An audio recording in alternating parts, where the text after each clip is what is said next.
Once upon a time, in a land far, far away, lived an amazingly beautiful girl. Cinderella's mother had passed away a very long time ago. This is why her father had brought her up.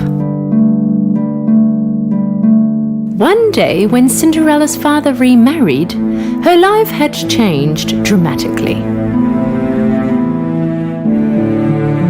Her father's new wife and her two stepsisters had moved to Cinderella's house. Since the first time they met, her stepmother couldn't stand the sight of Cinderella. She and her two daughters were extremely jealous of Cinderella's beauty and kind heart. Cinderella's stepsisters were not beautiful as she was, and besides, they were rude and spoilt. One day, due to work reasons, Cinderella's father had to leave on a long journey. And that was the time when Cinderella's stepmother and stepsisters turned her life into a living hell. While Cinderella was in the garden talking to her very beloved birds, her stepmother approached her. As of today, you will live in the attic. You will do all the housework. Also, I don't want you walking around in these clothes. Cinderella didn't know what to say. Helplessly, she did what she was told. She packed her stuff and moved to the attic. After that day, Cinderella began to do all the housework all on her own. She used to get very tired, but neither her stepmother or her stepsisters felt sorry for her. Wipe the floor again. Can't you see it's still dusty?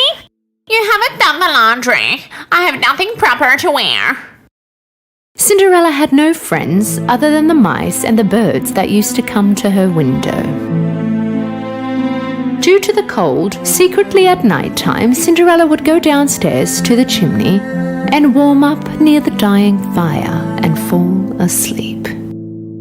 As the days went on by, one day in the town, an announcement was made by the kingdom. Our prince will be holding a ball at the castle. All the girls who are eligible for marriage are invited to this ball.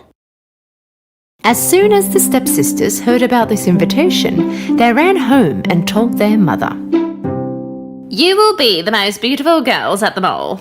The prince must pick one of you. That way we will all live in the palace, right, Mother? We must get some gowns and shoes for you girls. Move along, we're going shopping. The stepmother and stepsisters left the house. Hearing all that was talked about, with a sad face, Cinderella stood there and watched. The preparations went on for days. Both the stepsisters had their gowns sewn. Every day they would go in front of the mirror and tell themselves, "We will be the most beautiful girls in the ball."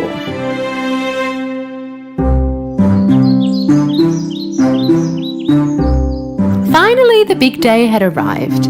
The stepsisters had woken up very early that morning, and so they called Cinderella. Cinderella, hurry and come here. Where have you been? Hurry and prepare our bath. All day, Cinderella helped her stepsisters get ready. Hey, brush it gently. You're going to pull it out. Towards the evening, they had finished all their preparations for the ball. You look beautiful, girls. Just beautiful. Cinderella built up all her courage and asked her stepmother, "Can I come to the ball too, please?" Who, you? Yes, well, it says that all the young girls can come. Is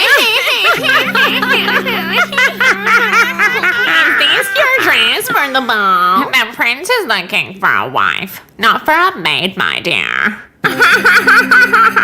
Come on, girls, let's not be late for the ball. And you make sure that you've finished all the chores before you go to bed. Her stepmother and her stepsisters made their way to the castle. And all on her own at home, Cinderella began to cry. Why can't I go to the castle too? If my parents were here, none of this would have happened. Right at that moment, a very bright light appeared. At first, Cinderella did not understand what it was.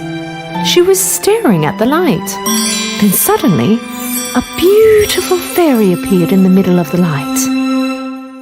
My beautiful Cinderella, don't cry. You too will go to the ball at the castle.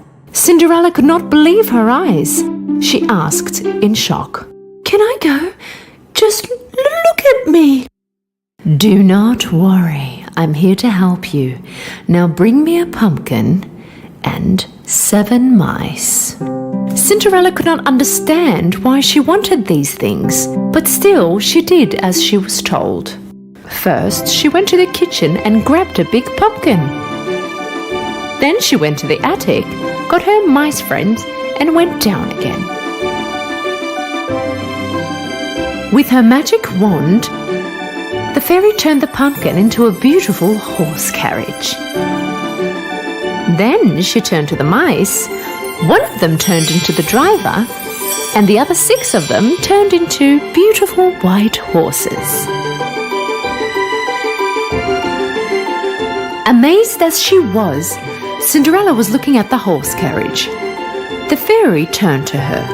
When she touched her with the magic wand, Cinderella's old dress turned into a beautiful ball gown. And the slippers on her feet turned into beautiful glass shoes. I look like a princess. Now it is time to go to the ball, but don't forget, you must be home when the clock strikes 12, because by then everything will turn back to what they were. Cinderella listened to the fairy very carefully. Then she hopped on her carriage and started to ride towards the castle. Her mesmerizing carriage stopped in front of the castle. When Cinderella entered through the grand doors to the ballroom, all the eyes were on her. She looked so beautiful and elegant. Her stepmother and even her stepsisters could not stop looking at this beautiful lady. They, of course, could not recognize her. Suddenly, the prince appeared on the stairs. Cinderella really stood out amongst all the young women at the ball. The prince fell in love with the first sight of this beautiful young woman. With everyone watching curiously, he began walking down the stairs and slowly approached her. The stepsisters were very excited because the prince was coming towards them. Ah, he's coming to me. Now he's coming to me. But the prince passed on by and stopped in front of Cinderella. Most beautiful young lady, would you please allow this dance to me? Cinderella nodded politely. The prince and Cinderella began to dance amongst the curious looks of all the invitees. Cinderella was so captivated by the music and the dance, she felt like as if she and the prince were the only ones in the ballroom. They danced non-stop all night long. Of course, Cinderella could not feel how time had passed. At some point, the big clock caught her eye. It was almost midnight. Right at that moment, Cinderella remembered the fairy's warning. You must be home when the clock strikes 12, because by then everything will turn back to what they were. With a panic, Cinderella began to run and left the prince behind. When she was running down the stairs of the castle, she dropped one of her shoes, but she did not even have time to go back and collect it. When she ran further, the clock struck midnight and everything turned back to what they were before. When the prince went out after her, he spotted her shoe on the stairs. Find the owner of this shoe, even if you have to get all the girls in the kingdom to try it. Just find her. Cinderella came home breathless and went straight up to the attic. She started thinking about the night she had with the prince. She knew she had no chance, but still, she had fallen in love with him. It was almost impossible for the prince to find her, and even if he did, he would never recognize her. The prince's men went door to door to every house in the kingdom and looked for the young girl who owned this shoe.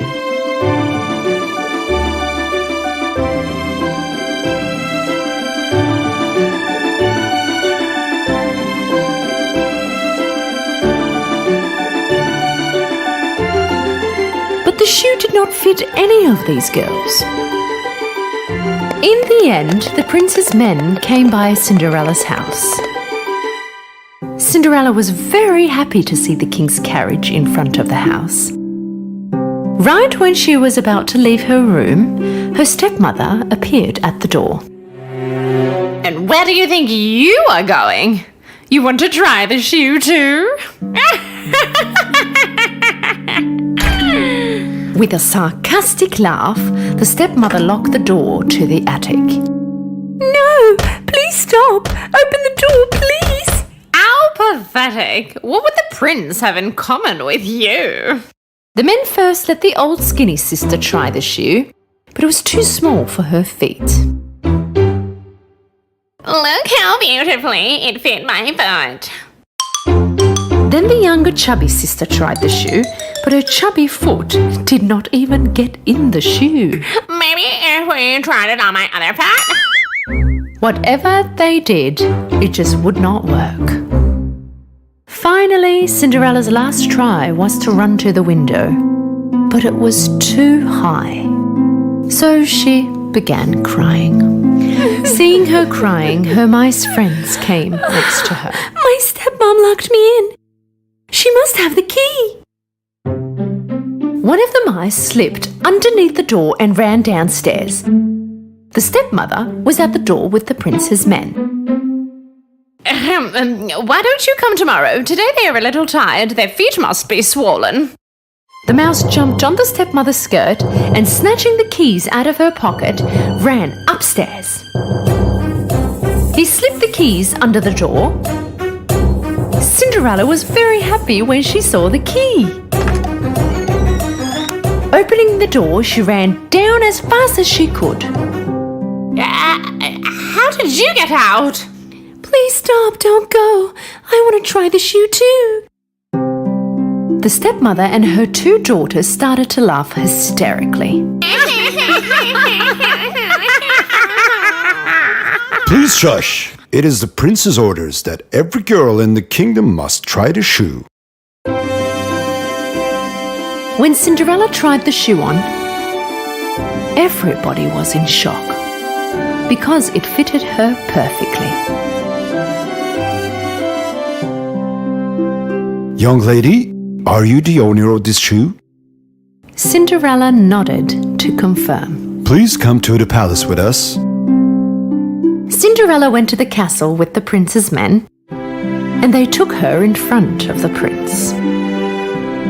Right when he looked in her eyes, the prince knew it was her who danced with him that night. He held her hands. I finally found you, my princess. Would you marry me? With teary eyes from happiness, she accepted the prince's offer. They got married and lived happily ever after.